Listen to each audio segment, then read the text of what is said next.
All right. Welcome to another episode of Azar Speaks, where we explore life success from a spiritual, mental, physical, and financial perspective. Today, I want to talk to you about my former life, as a teacher. Why did I leave education? Right? Why did I leave education? Well, I left education. I'll give you 3 reasons why I left education.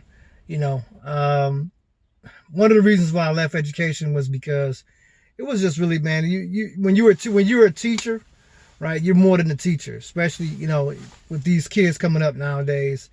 And I would say, if you'd asked me this maybe a couple of years ago, I would have said, especially in the inner city. But I don't think it's just the inner city anymore. I think it's really just all over. We're in a different time now, right? But what I experienced when I taught from 2003 to 2014, I was actually a substitute teacher for 8 years. In the Detroit public school system, where I got to go to pretty much every school in the Detroit public school system. And then after that, I was a contract teacher for a couple of charter schools, still in Detroit. But when you're a teacher, man, it's like you're a counselor, you're a security guard. You're faced with a lot of stuff. It's not just teaching, right? But these things that you're faced with, they don't necessarily teach you how to handle them so much in education school, right? When I got my master's in education or whatever, they don't teach you how to deal with certain things. They teach you, they teach you the pedagogy, how to teach and stuff like that, and want to make sure that you're a master of what you're going to be teaching, and that's great. I think those are great things. But when you get down to the level of ground zero, right, where you actually are teaching, then it's kind of a different thing, right? And you have to be faced with it. You have to learn how to deal with kids, right? What do you do when the kid hasn't eaten, since yesterday when they left school, right? Or they had a snack, maybe they had some graham crackers after school or something like that, and they come to your class the next day and they're in a grumpy mood. How do you teach to that kid? How do you teach to a kid who's maybe out selling drugs or whatever, and they got to support their family, selling drugs, and you tell them to sit down and be quiet and learn, right? You know what I mean? It's like that person sees himself as an adult already, right? How do you deal with kids, who may be getting abused at home? How do you deal with kids who lost a parent or who lost a sibling, to violence, right? Gun violence or any other kind of homicide or whatever. And it's still fresh, right? How do you deal with that? So there's a lot that goes on in the classroom, and you don't necessarily get taught how to deal with that stuff. And a lot of times, you'll have situations where you're trying to teach, and maybe you have one kid who doesn't want to cooperate. There's not a whole lot of order at home, so they're not really used to order in the classroom, right? Why would they be used to that? You really expect me? I don't have any order at home. I do what I want at home. We got the heat on sometimes. Sometimes the water ain't running. Sometimes we got the stove open to bring heat in, whatever the case might be. I ain't seen my daddy in 3 years. My mama locked up. I don't know if the light's gonna be on when I get home. And you want me to, or whatever, or everything is cool. We got everything on, but I just do what I want, right? There's no order, right, at home, right? I tell my parents what to do. You know what I mean? So, and you expect me to listen to you? Yeah, okay. So, I'll give you a couple of stories, man, and this is kind of, these are things that make it hard to deal with being a teacher. I remember I was teaching at a school on the east side of Detroit, and I was subbing. I was actually subbing there, so it was my first day there subbing. Anyway, I'm in a spiritual education class room, just holding it down. It's like near the end of the school year, so around that April, May, June period, lots of teachers take off because they've been stressed out all year, and so finally it's the end of the school year. They want to do vacation. They just want to get away from the school, whatever the case might be. And so I found there were a lot of subs at the schools while I was there. And I was a sub for 8 years. I wasn't planning on being a sub for 8 years. I had a business that I was doing. I was trying to do my video production business. I was out doing prepaid legal and, selling stuff or whatever the case might be. thinking like, well, I'll do the sub thing just as a way to make money. But then they said, hey, guess what? State of Michigan said you have to go ahead and actually get certified in order to continue subbing. We got to see that you're in school. So I was like, oh man. So I ended up getting in school, and I found a program that allowed me to get certified as well as get my master's. So I never sought out to get my master's or anything like that. But I could see God's hand in it though. And by the grace of God, I was able to go ahead and get certified and get a master's in math education. But getting it again back into the classroom while I'm subbing here, I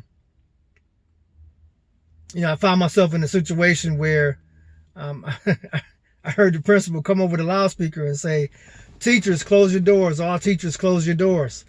And so I'm like, okay, I closed my door. Then I asked one of the kids, well, what's that about? And again, when the kids said, well, there's a group of kids that come into the building, right? And they just walk around the building and beat up whoever they can. Whether it's a teacher, whether it's a student, they just want to beat somebody up. It's like, word? Like, seriously? Like, that actually exists? And so, everybody's closing their doors or whatever. And I'm like, okay, let me, just in case. I had on some dress shoes and some dress socks. I took my dress socks off, put them together. I put a lock inside my dress socks and put my shoes back on. And lo and behold, this group of 10 kids came to my door and they tried to get in. And the funny thing is, the kid that was in the front of the crowd, I actually had him as a student like a couple hours earlier. So I have him in my classroom, and then a couple hours later, he's coming back to try to jump me with 9 other dudes, right? And so, they cussing at me and saying stuff like that, whatever, But they're on the other side of the door, and the door is locked, and they can't get in, right? They could have busted open the window if they really, really wanted to. But I had my little lock in the sock, and I had it. And I was gonna kind of try to kill somebody, because it's like you trying to jump me. I see that as just like you having a gun or a knife, right? You got the tactical advantage. So now I got to do whatever I got to do to survive. I got to try to kill you. There's really no other option I got. And it's 10 of y'all, right? Literally like 9, 10 of these dudes. And yeah, they kids. I know you talking about killing kids. Nah, man, I don't want to kill nobody. I just want to survive. I'm not bringing you no beef, but if you gonna bring the beef to me, then I got to do what I got to do, right? And I wasn't prepared for this. Nobody let me know that these things happen right here at the school. But yeah, just dealing with stuff like that, And I had another episode where I was at a school on the west side. Actually, I was at a middle school, and these two little adolescent girls, 12 years old, 13, whatever, tried to jump this one girl. So I pretty much just stood between them, like, nah, you guys aren't gonna jump this one girl here. They didn't like it. It was something petty. And of course it always is, and 9 times out of 10. But they wanted to beat up this girl, and I wouldn't let them. Literally, like 10 minutes later, there, 10, 15 maybe, there's a dude. I'm walking in the hallway, and there's a dude. It's a grown man, and he's in the hallway, and he got tattoos on his neck, tattoos on on his hand, stuff like that. And he got one of his hands in his pocket. I couldn't see it, but he's got his hand in his pocket. And he's like, hey, who's Mr. Washington? And I'm like, hey, I'm Mr. Washington. And I immediately pretty much was able to put 2 and 2 together, like this is her dad. He's like, hey, man, my daughter, man, don't you put your hand on my daughter. You let the security guard, whatever. So I'm like, look, man, I ain't put my hand on your daughter. This dude bigger than me. He looked like he probably not a teacher, right? He got his hand in his pocket. So it's not looking, it's looking a little bit crazy right now. But anyway, come to find out, his 12-year-old daughter, and she had a cell phone, and she ended up calling her dad and telling her dad that the teacher put his hands on her, that I put my hands on this girl. And all I simply did was just stop them from jumping to this one girl, her and this other girl jumping to this one girl.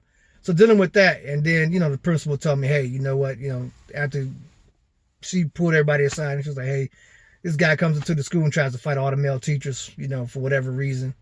And it's like, man, this is crazy. I was like, if you're a parent, the only time you should really have to come up to the school is, to check on your kid, and when my kids were in school, I didn't wait for something to happen. I proactively reached, went to the school and just checked up on them, especially my oldest daughter.